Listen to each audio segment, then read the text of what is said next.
CL. Nuestro próximo invitado, Maximiliano Duarte. Escuche bien, director ejecutivo de Fundación Piensa. Ya no es el director de estudio, es director ejecutivo. Como Maxi, creció como 5 escalones en forma rápida. ¿Cómo está, Maximiliano? Bienvenido a Buena Noticia. Hola, muchas gracias, Jorge. Gracias por la invitación y también por la introducción, ¿no? Pero tampoco fueron 5 escalones, fueron un par. Sí, un par. O sea, de aquí, si sacamos la cuenta, de aquí nos vamos, ministro. No sé, eso ya es mucho decir, pero nunca se sabe. Maximiliano, No lo primero... descarto, como dicen los políticos, no lo descarto. No lo descarto. Cada día tiene su afán, claro. Como claro. dicen los políticos. Exactamente. Estoy disponible. Maximiliano Duarte, director ejecutivo de Fundación Piensa, ¿cierto? Le contextualizamos a nuestra audiencia. Fundación Piensa, quizás el think tank más importante de regiones a nivel país, ¿cierto? De acá, de nuestra región de Valparaíso. Y tú, Maximiliano, llevas mucho tiempo en Piensa. Y llegar, primero, para entrar directamente a lo que es tu nuevo cargo, ¿qué responsabilidad se toma justamente en la dirección ejecutiva de un centro de estudios como Piensa? Sobre todo cuando tenemos que mirar no solamente la realidad del país, sino que la realidad de la región, con un pensamiento crítico muchas veces. Entonces, ¿qué responsabilidad, qué ves y cuáles son los desafíos en tu nuevo cargo? Bueno, yo creo que en la pregunta también tú deslizaste un poco cuáles son esos desafíos. Uno, por supuesto, nosotros si bien tenemos nuestros principios, tenemos una agenda, somos independientes, tanto del poder político, por así decirlo, porque no estamos bajo el paraguas de ningún partido político. Claro. A diferencia de otros think tanks que legítimamente sí lo están. Pienso, por ejemplo, lo que era Horizontal, lo que es Horizontal, lo que es la Fundación Jaime Guzmán, etc.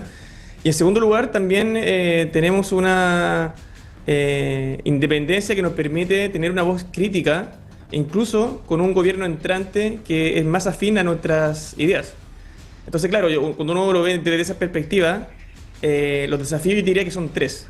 Primero, hay que rearmar un poco la estructura de Piensa, porque además de Juan Pablo Rodríguez, que fue mi antecesor y que hoy asume como subsecretario de Hacienda, hay 3 personas más del equipo que también se fueron al gobierno.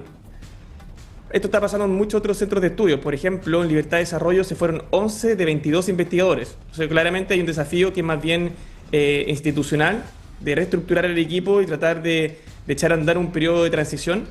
Y en segundo lugar, como tú mencionabas, hay una agenda también que a nuestro juicio es favorable tanto para los intereses de la región como del país. Pienso, por ejemplo, en algunos proyectos que son emblemáticos en la zona, como la extensión del puerto San Antonio, Valparaíso, la extensión del metro hacia La Calera, el proyecto Maratué en Puchuncaví, lo que es el proyecto Las Vizcachas, un proyecto minero bien importante. Bueno, este gobierno viene con una agenda de permisología y de destrabar la inversión que a nuestro juicio permite mirar con mayor optimismo esos proyectos que han estado frenados durante varios años. Y tercer lugar, como tú también bien decías, también ser una voz crítica cuando haya que ser crítico con el gobierno.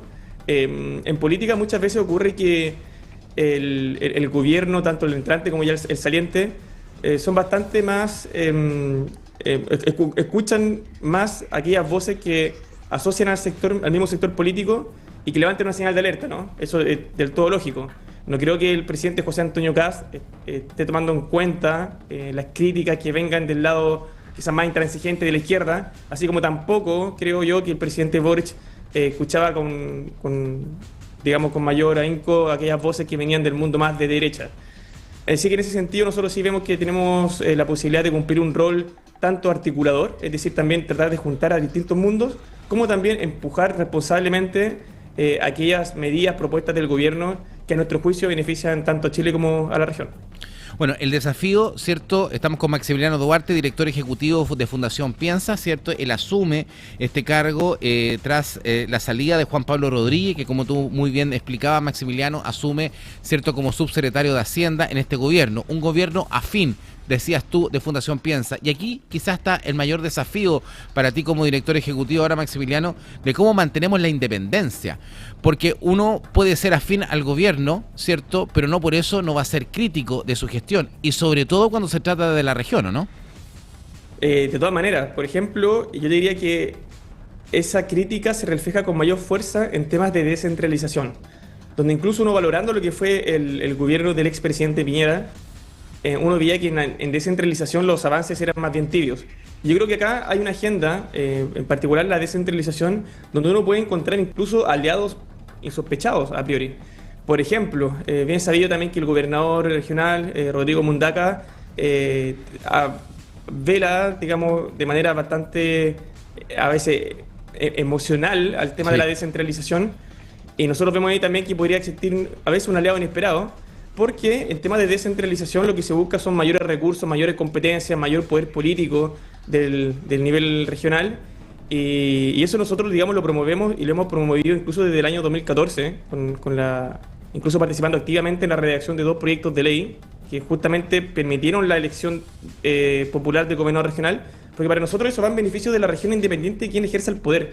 O sea, porque una cosa son las herramientas, los recursos, y otra cosa es quién está llamado, digamos, a ejercer esas atribuciones o gestionar esos recursos.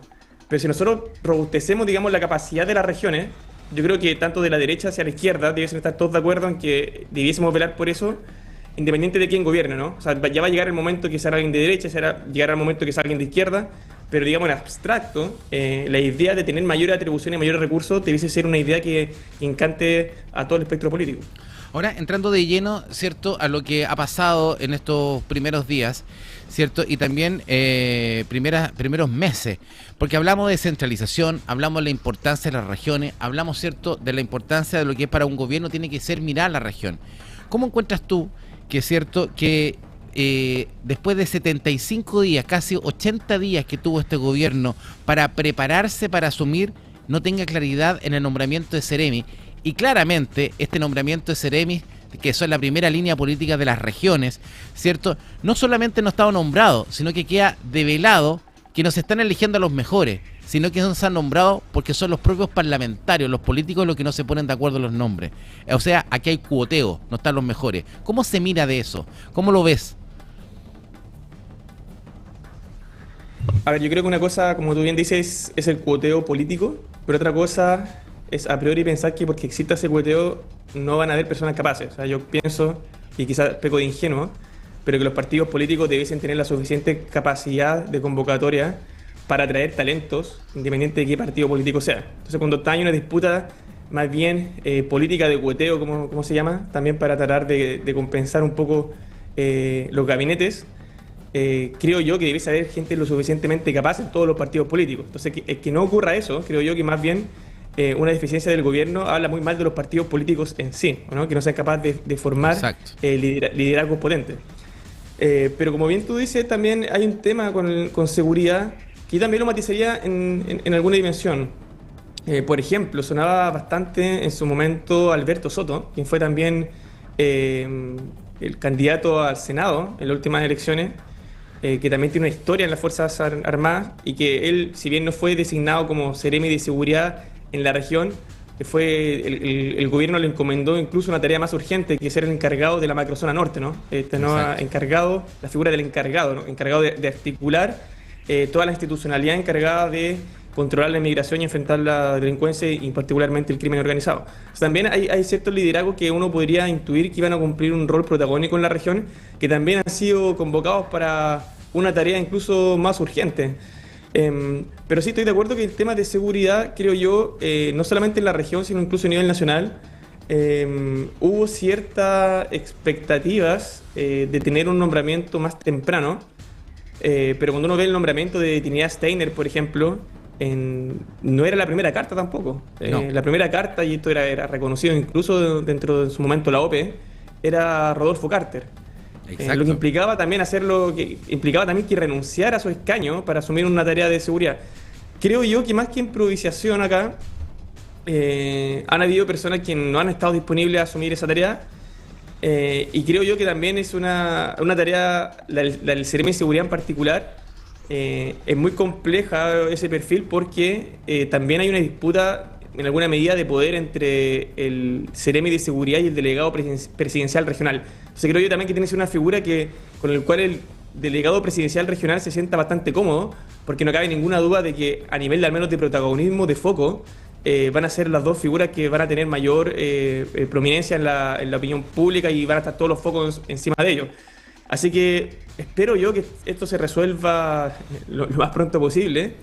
y que también aquellos que tengan ese conocimiento y que sean de la región también estén disponibles para asumir esos desafíos una vez que los llaman, porque debe ser bastante frustrante pensar en algunos nombres y que luego se bajen por razones de proyección política. Como Sí, ocurrió, por ejemplo... sí, lo que llama la atención, Maximiliano, es cuando, por ejemplo, escuchamos hablar de este gobierno, que estamos en un gobierno de emergencia, ¿cierto? Porque hay que hacerlo todo rápido y que no seamos capaces de tener justamente nombrar las primeras figuras.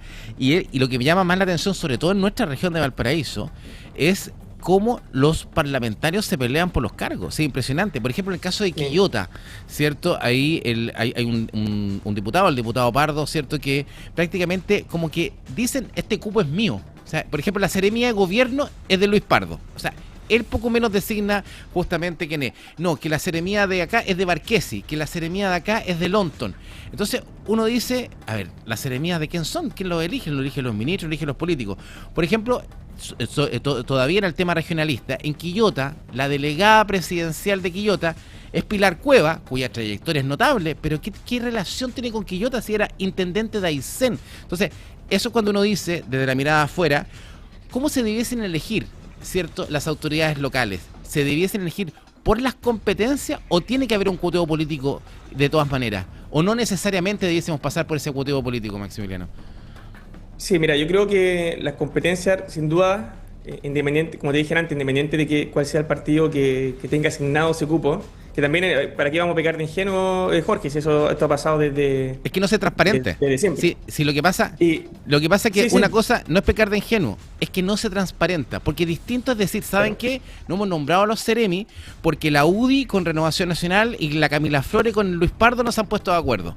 ¿Por qué no transparentamos? Bueno, que lo que tú señalas también yo diría que es hacer doble clic, que es una cuestión aún más profunda, que a lo que tú te refieres no es solamente de que algunos partidos políticos tengan asignados escaños, sino también que hay una disputa interna en los partidos políticos. No es lo mismo, por ejemplo, el grupo que tú mencionaste a la pasada de los Barquesi con la gente cercana, por ejemplo, al diputado Luis Fernando Sánchez.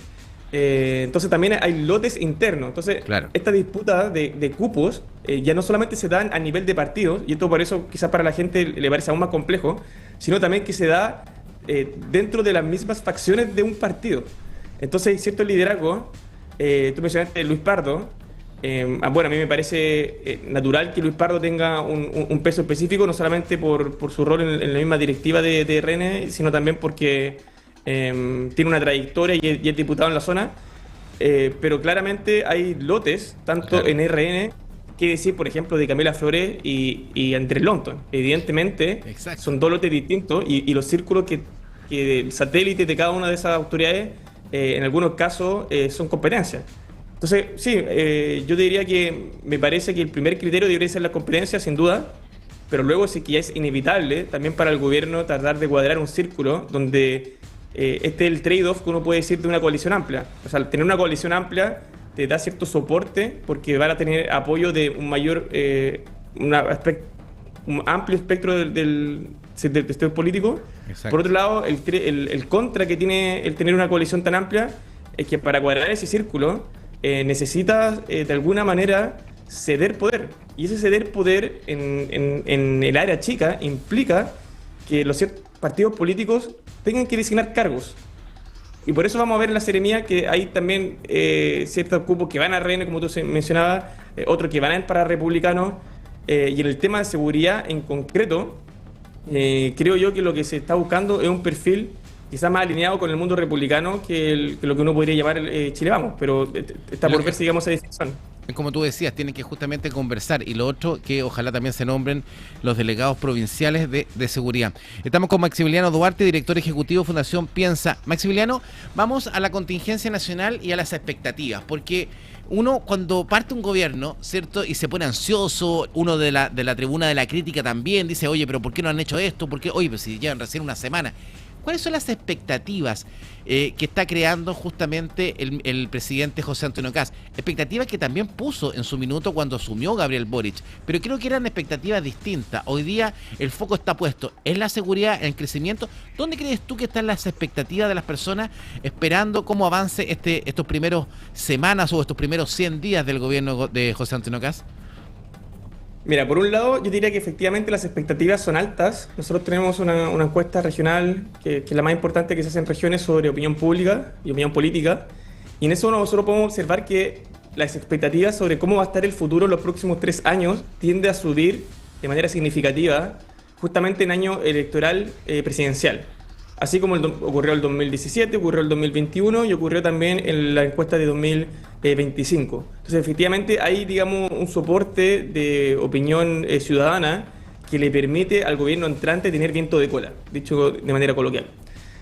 Dicho eso, yo diría que hay un contraste bien importante entre el gobierno entrante y el gobierno saliente, porque el gobierno del presidente Boric no tenía ningún incentivo a mostrar resultados tan importantes en el corto plazo, porque en paralelo se estaba desarrollando el proceso constitucional. De hecho, muchos critican que básicamente el gobierno votó los primeros 6 meses, que es la luna de miel, esperando un resultado constitucional favorable, y cuando no lo obtuvo, eso generó tal shock que al final tuvo que rearmar el gabinete y cambiar las prioridades.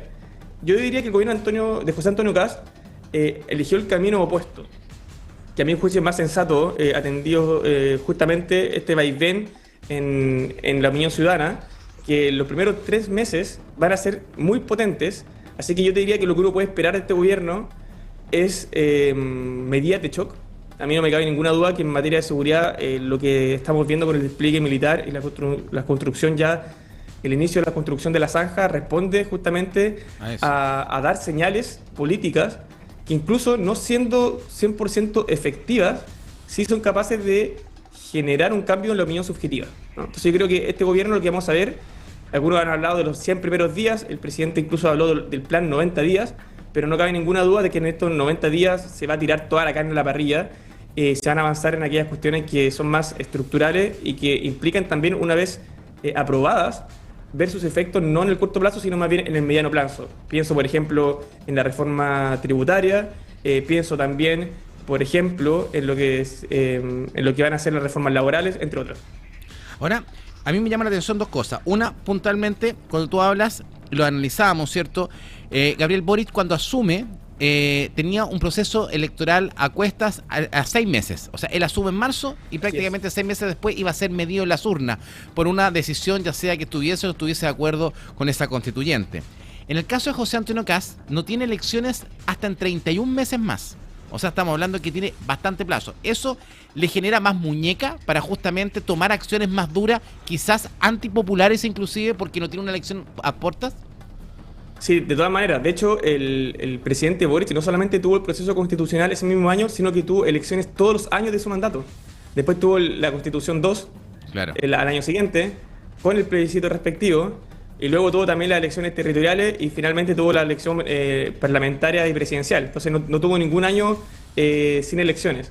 Eso, por un lado, lo que generó también un pragmatismo en la coalición de gobierno, ya que esta alianza entre el Frente Amplio y el Socialismo Democrático era más bien una alianza electoral más que la ideológica. Digamos, la urgencia del momento te llevaba a tener una estrategia más pragmática, claro, y una alianza que simplemente porque había demasiadas batallas una tras otra. En cambio, el presidente Kast no va a tener elecciones sino hasta las elecciones locales y de gobernador regional en 3 años más, como tú decías. Y eso obviamente no va a tener el presidente Kast lo que se llama en otros países los midterms, ¿no? Que es a medio tiempo una elección que mueve o no el timón del gobierno. Yo creo que eso tiene un beneficio, justamente como tú señalas, que le da más margen al presidente de maniobra sin tener que responder a contingencia electoral, y eso quizás permite también mantener la alianza de gobierno más cohesionada, pero por otro lado también te puede generar una falsa adhesión a un programa de gobierno. A eso iba yo, porque justamente ¿cómo vas midiendo esa adhesión? Porque cuando uno escucha el discurso, ¿cierto?, de Quirós, por ejemplo, el ministro Quirós, escucha el discurso también del presidente que dice que tenemos que apretarnos el cinturón, que hay que bajar el gasto, ¿cierto? Uno dice, bueno, la única forma de bajar el gasto es disminuyendo justamente el tema social, pero también hay otra manera de reducir el gasto que me llama la atención porque no se ha hecho. Escuchamos en plena campaña, ¿cierto?, presidencial, cuando prácticamente se le acusaba al gobierno de Boric de haber contratado 100.000 personas, no sé cuántas personas no han entrado al gobierno, y no hemos escuchado en estos días de ningún recorte de las planas de personas contratadas en el gobierno. ¿Por qué? ¿Por qué ahora no se habla de eso? que te llama la atención? ¿Por qué está todo hoy día puesto solamente en las medidas que presentó? Y es más, en las medidas que él presenta justamente a lo que es este plan de emergencia o de reconstrucción que él llamó, solamente una medida reduce el gasto y lo reduce bastante poco, porque es la reducción a educación mayores de 30, a las personas mayores de 30 años. Entonces, falta que en ese discurso ir de la mano con las acciones. No encuentro mucha consecuencia entre el discurso con las acciones que está tomando el presidente. Sí, mira, solamente para terminar la idea anterior, yo pienso que también la desventaja de no tener un midterm o una elección de medio tiempo es que va a agarrar mayor protagonismo en las encuestas. Pero las encuestas también a veces te dan una falsa ilusión, ¿no es cierto? Porque va a ocurrir que, como es normal, en algún momento se van a cruzar la aprobación con la reprobación y va a estar más alta la reprobación y la oposición va a pensar que ese rechazo se refleja necesariamente en una mayor adhesión a su propuesta. Exacto. Y yo creo que después, cuando llegue la elección en 3 años más, se pueden llevar una sorpresa en la misma oposición. Entonces también hay que ser bastante cauto desde ese lado, el cómo se analiza la adhesión ciudadana a través de las encuestas. Y yéndolo al recorte, yo te diría que, mira, yo quizás te discrepo un poco. El ministro ya incluso anunció un recorte del 3% en todos los ministerios, que me parece que es una medida que incluso va a dar bastante debate. Y respecto al recorte en personal, si bien estoy de acuerdo en tu percepción de que ha estado fuera del debate político, quizás porque ha estado lo del cable chino, está también lo de la reconstrucción, está también el tema de los indultos, entre otros, que son tantos temas que a veces es difícil que todos tengan el mismo protagonismo. Pero yo creo que hay una razón también más técnica, Jorge. ¿Cuál es la razón técnica del derecho administrativo, por llamarlo de alguna manera? Es que cuando uno ve las contrataciones del Estado, están los funcionarios de planta, los funcionarios a contrata y los funcionarios honorarios. Claro. En permanencia o estabilidad de esas tres funciones lo mencioné de manera descendiente. Es decir, quienes tienen mayor estabilidad naturalmente son aquellos que son de planta, porque son cargos que están asignados por ley. Ahí tú no puedes hacer mucho, tú no puedes eliminar un cargo que está establecido en la ley, ¿no es cierto? Totalmente. O por un sumario, hay que hacer... Es Claro, otra la forma de sacarlo, del fondo. Exactamente, pero eso tiene mayor estabilidad. Pero tú lo sacas y tienes que volver a meter a alguien, el cargo no puede estar vacante. O sea, no es posible, por ejemplo, que no existan subsecretarios o que tú elimines... tú puedes fusionar, digamos, tener un biministro, pero tú no puedes eliminar un ministerio si no es por un proyecto de ley. Entonces ahí tiene un tema que es legal. En el otro extremo tú tienes los honorarios. Ahí yo creo que es donde el gobierno tiene mayor flexibilidad para hacer desvinculaciones y en un término medio, por decirlo de alguna manera, tienen los contratas. ¿Por qué me quiero centrar en este último tipo de empleado público? Porque los contrata, sus contratos, valga la redundancia, se renuevan año a año y la última renovación fue a finales del año pasado. Entonces se renuevan a finales de diciembre, pero en realidad la ley dice que tiene que ser un mes antes. Entonces tú lo puedes vincular hasta el 30 de noviembre. Entonces, ¿qué ocurre? Que este gobierno tiene muchos contratas que van a seguir durante este año necesariamente porque ya fueron renovados el año pasado. Entonces creo yo que donde se va a centrar la discusión respecto a las desvinculaciones de funcionarios públicos se va a dar a finales de este año, cuando el gobierno entrante pueda decidir si renovar o no esas contratas. Entonces yo creo que ahí hay un aspecto técnico y por eso se habla mucho también de amarres, ¿no es cierto? Que los amarres también uno los ve en dos direcciones. Están los amarres que son precisamente aquellos contratas que fueron renovados el año pasado, cuando el gobierno ya sabía que no iba a ser gobierno. Y por otro lado tienen los de alta dirección pública, que son otros concursos que se han hecho en las últimas semanas, sí, donde esas personas que son nombradas por concurso de alta dirección pública están al menos por ley 3 años en sus cargos. Entonces, ahí tienen una doble dificultad. Ahora, creo también que hay un problema, como tú también intuyes, de expectativa, que esto no es como las películas, que llega una persona y los despido todos y salen todos con la cajita. Claro. O sea, al final hay mucha burocracia o mucho formalismo que se tiene que cumplir antes de desvincular a un funcionario público, pero como te mencioné recién, eso depende de la categoría. Planta, muy complejo, contrata... hay que esperar a que se renueve o no a fin de año, y un horario donde uno puede ver que el gobierno entrante tiene más margen para desvincular o para también fusionar cargos o tratar de que menos personas cumplan la misma labor de los que ya cumplían un contingente más grande de funcionarios.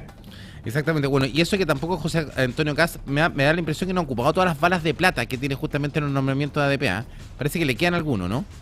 Sí, si mal no recuerdo, son 12 Claro. nombramientos que puede realizar el gobierno entrante, donde por lo general se utilizan esas balas en algunos servicios que tienen cierta autonomía, pero que tienen bastante incidencia en la agenda de proyectos. Por ejemplo, siempre se utilizan esas balas de plata en la dirección del Servicio de Evaluación de Impacto Ambiental. ¿Qué decir del el director de la Dirección del Trabajo, que también tiene una labor interpretativa? Digamos que el director del trabajo, cuando hay normas que están, no abarcan, digamos, en su totalidad todos los aspectos del derecho laboral, quien está encargado de dar una interpretación administrativa es el director del trabajo. Entonces, también un cargo que es clave. El director de servicio de impuesto interno, etcétera. Por lo general, esas balas de plata se utilizan en esos tipos de funcionarios. Exactamente. Maximiliano Duarte, director ejecutivo de la Fundación Piensa, una vez más felicitarte por este nuevo nombramiento, ¿cierto? Y vamos a estar ahí en línea analizando justamente con un gran desafío, cómo mantenemos la independencia, ¿cierto? Mirando este gobierno y sobre todo apuntando también a temas regionales. Gracias por este contacto, Maxi. Muchas gracias a ti, Jorge, y se puede, se puede. Así que No, tranquilidad. sí, sí, se puede. Que se puede, se puede. Ahí vamos a estar. Gracias. Maximiliano Chao, un Duarte, abrazo. director ejecutivo de Fundación Piensa, con nosotros acá en punanoticia.cl.